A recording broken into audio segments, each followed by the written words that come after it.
hospital-based, clinical research, and medical education.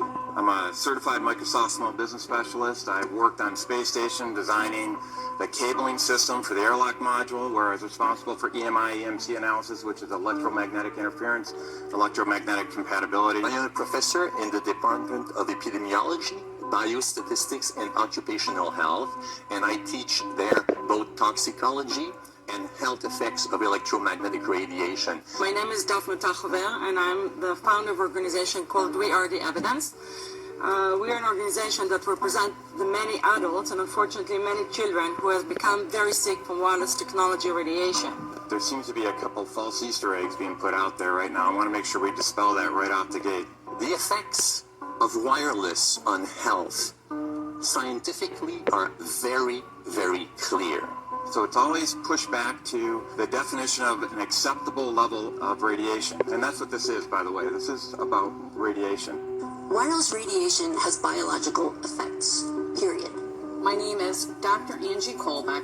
I've been reviewing the studies showing the impacts of wireless radiation on our health, and there are now thousands of studies showing the following adverse health impacts to wireless radiation: cancer, oxidative damage, DNA damage, DNA failure. Things like memory, dizziness, anxiety, brain fog. Headaches, nosebleeds, cognitive problem, exhaustion. We have evidence of DNA damage, cardiomyopathy, which is the precursor of congestive heart failure.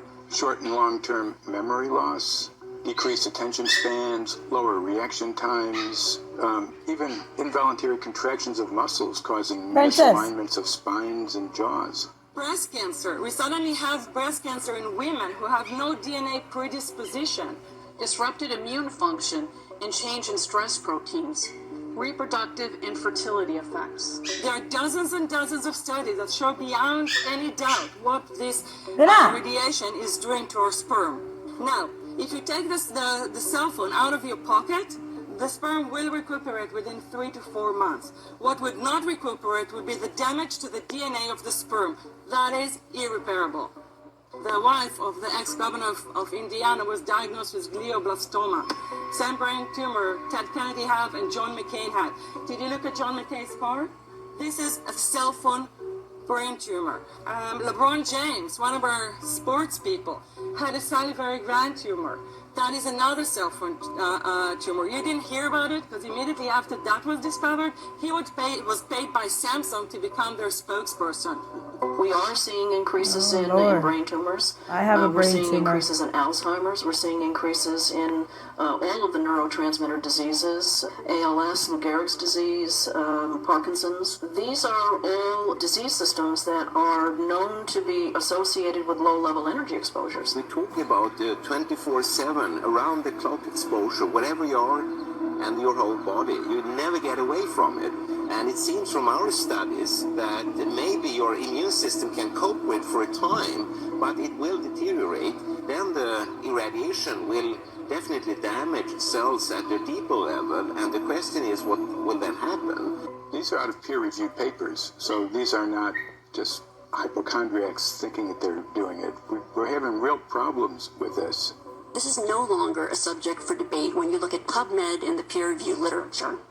These effects are seen in all life forms: plants, animals, insects, microbes. So 5G is not a conversation about whether or not these biological effects exist. They clearly do. There is scientifically evidence that is so strong that you can be certain that the standards used by the FCC to manage health effects are wrong. We need to start measuring how much radiation are people being exposed to. Before we roll out 5G, there are 4 kinds of electromagnetic fields that we know are harmful to human health. So radio frequency radiation, magnetic fields, dirty electricity, and electric fields. Okay? Our exposure, any given person, and all humans are affected by EMFs. What is our exposure in a day? It's not one cell phone. It's cell phones, it's multiple wireless networks, it's smart meters, it's cell towers. It's this sandwich, and it all adds up. The data we're going to look at are all published science, testing results, or public standards. At the bottom end of the radiation scale of what's called power density or signal strength is the minimum level at which cell phones will work, which was found to be 0.2 billionths of a microwatt per centimeter squared. Pine needles were found to age prematurely at 0.000027. At short-term exposures of 0.05, children aged 8 to 17 experienced headache, irritation, concentration difficulties, and behavioral problems. Point 1 is the Biobiology or Building Biology Guideline for extreme concern. 1.0 produced sperm DNA fragmentation and a decrease in sperm viability in vitro. Also at 1.0, the science shows the following bodily effects can occur: headaches, dizziness, fatigue, insomnia, chest pain, difficulty breathing, and indigestion. 2.5 saw altered calcium metabolism in heart muscle cells. 4.0, changes in the hippocampus affecting brain memory and learning. And at 6.0, DNA damage in cells. So, where are smart meters on this list?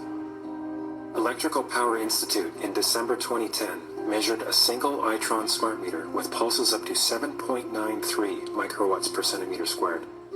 Our own testing indicated approximately 8.0 with 1 meter. These tests are at a close distance, approximately 1 foot away from the meter, but an infant's crib can be just as close on the other side of the wall where the meter or bank of meters are installed.